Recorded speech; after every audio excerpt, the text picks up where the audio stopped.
Guys અત્યારે હું છું સાપુતારામાં. મારી પાછળનો વ્યૂ ખાલી જુઓ તમે, કેટલો જબરજસ્ત વ્યૂ અત્યારે આવે જો. આખું સાપુતારા અહીંયાથી સાહેબ દેખાય છે.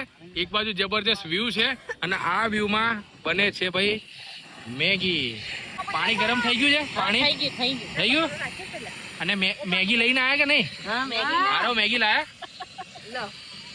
ઓકે, પાણી ગરમ થઈ ગયું છે, મસાલો નાખી દીધો છે ને આપણે હવે મેગી અંદર બધા નાખે છે અને બરોબર ભૂમિબેન મિક્સ કરે છે મેગી. અને નિધિ હમણાં તો છે ને કાચી કાચી મેગી ખાઈ ગઈ.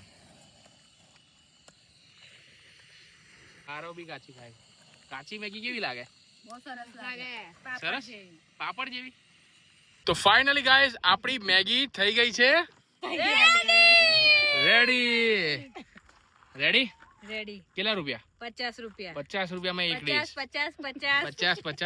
50 અને મેગી થઈ ગઈ છે બટરવાળી 100 રૂપિયાની. ઘણા સમયથી ભાઈ આપણું સપનું હતું કે સાપુતારા જેવા કોઈ હિલ સ્ટેશન પર જઈએ અને મેગી આપણે બનાવીએ. તો આપણે ચૂલાનું ને એવું સેટઅપ લઈ આવ્યા હતા અહીંયા અને જોઈ લો તમે, જબરજસ્ત જગ્યા છે. આ બાજુ જો વ્યૂ ખાલી જુઓ તમે.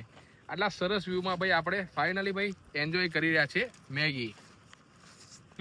જો તમે ક્યારે આવી જગ્યા પર મેગી બનાવીને ખાધી છે કે નહીં, કોમેન્ટમાં મને જરૂરથી કહે.